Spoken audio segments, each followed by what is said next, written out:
So now we're going to start talking about how we'll demonstrate the various operators in RxJava. There's a whole boatload of them.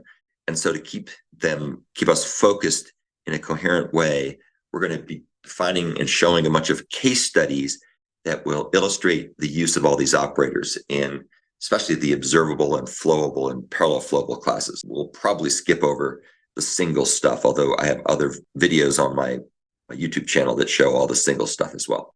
The way we're going to do this, as you'll see, is in the context of our good old BigFraction class. This has been a workhorse of many case studies over the semester. As you recall, this gives us an arbitrary precision fraction abstraction that uses big integers for numerators and denominators.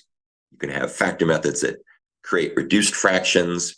You can also have factor methods that create non-reduced fractions, and then they can be reduced later. We have ways of being able to perform arbitrary precision fraction arithmetic and create mixed fractions from improper fractions, and so on and so forth. So nothing really surprising there. We'll have a bunch of different categories of case studies, which will all show how to create and reduce and multiply and display and so on big fraction objects synchronously, asynchronously, concurrently, using all kinds of RxJava features. If you're curious in learning about how the single class works, take a look at there are 3 or 4 case studies in the single folder in my live lessons repository in the reactive parent folder.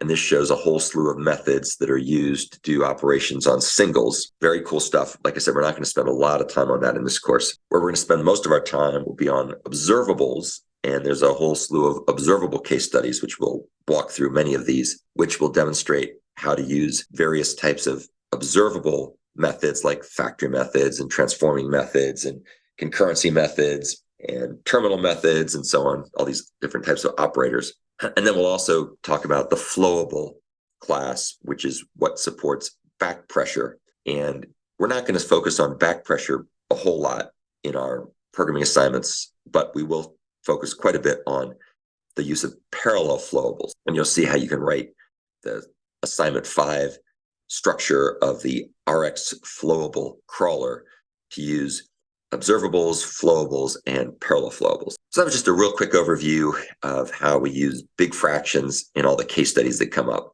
And as usual, I strongly encourage people to take a look at the examples that I have in my GitHub repository. They're very well documented. They'll show you a lot of the techniques that you'll need to master in order to be able to successfully do programming assignment number 5.